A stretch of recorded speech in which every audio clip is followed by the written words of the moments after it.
Racontez-nous un peu cette histoire de cette entreprise, nous dire un peu comment vous avez pris en charge la simulation dans ce projet. La journée, c'est une PME. Donc, ce qui veut dire que trouver une structure de calcul dans une PME, ce n'est pas toujours très très simple. On a la chance, nous, d'avoir un PDG qui a toujours cru à l'intérêt du calcul dans le développement de ses produits. Vous êtes à la fois dans l'énergie, les réseaux énergétiques, les smart grids, etc. Et dans l'industrie lourde, tout ce qui est en fait autour des systèmes complexes pour lesquels le calcul, évidemment, et votre expertise est importante. Capsim est un bureau d'études que j'ai créé il y a 16 ans maintenant, très exactement. Ouais. Et après avoir passé 10 ans dans l'industrie, a démarré des installations industrielles dites complexes, donc des trains à fil, des hauts fourneaux, des centrales nucléaires.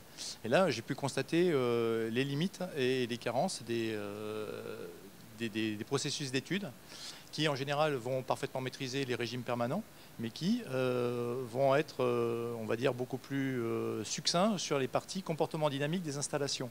Il y a quand même une hypothèse qui est cruciale, c'est comment ça brûle. Parce que vous allez donner en fait un profil de combustion, quoi. Et ben, rien que ça, vous allez dimensionner tout votre moteur dans ce qu'on appelle la ligne d'air, qui peut tourner autour de ça. Si ça c'est faux, tout ce que vous avez fait est faux. Donc en fait, la problématique, elle est là, c'est la maîtrise métier. Effectivement, après, quand on monte en puissance, quand on commence à avoir une équipe de 6 personnes, on commence à réfléchir, à mutualiser les ressources informatiques, et c'est là que ça a du sens. Mais pour débuter, clairement, aujourd'hui, la plupart de nos clients démarrent avec une workstation. L'utilisation de l'HPC. Parce que si vous savez faire tourner un calcul en 1 heure au lieu de le faire tourner en 8 heures, ça vous ouvre d'autres perspectives. Vous pouvez lancer des plans d'expérience, vous pouvez faire de la fiabilité, vous pouvez, disons, avoir une approche probabilistique plutôt qu'une approche déterministe. Vous vous êtes dit, tiens, il se passe une nouvelle révolution, on est sur une table ronde industrie du futur, une nouvelle révolution dans la façon de produire, non pas par soustraction, mais par addition. Et en plus de ça, dans le métal, comment ça se passe aujourd'hui, cette belle aventure. C'est vrai que la fabrication additive permet de faire des choses extraordinaires en fabrication.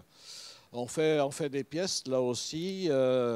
C'est une espèce de boîte avant dans laquelle le client mettait une mousse en aluminium qui fabriquait par fonderie, qui était vraiment compliqué à fabriquer.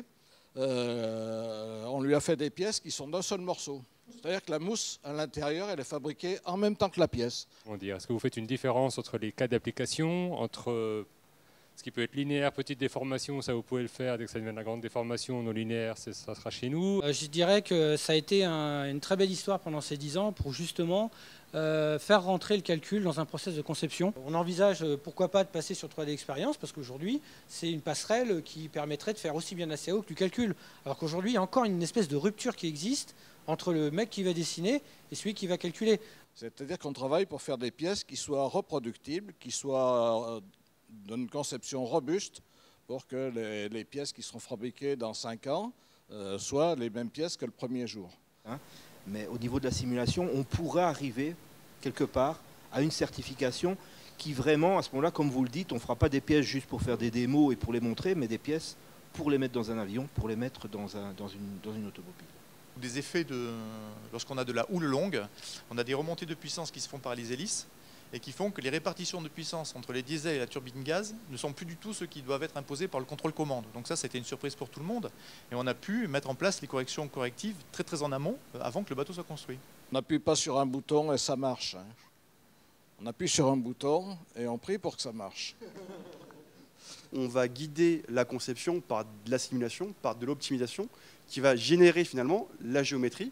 Donc c'est-à-dire que la simulation, on va vraiment la mettre en amont de la conception. C'est-à-dire qu'on est entre vous et eux, et on est vraiment un maillon, quoi, un pollinisateur de nouvelles technologies, mais en même temps prenant en compte vos contraintes. On a vu quand même 3 types de choses avec la simulation. On a vu la simulation cœur, qui vient cœur, c'est un peu l'exemple de Danielson, le cœur BK complexe, etc. On a vu avec Capsim la simulation plus 1D système. On a vu avec 3DP la simulation sur une nouvelle filière émergente et innovante. Bravo, bonne soirée.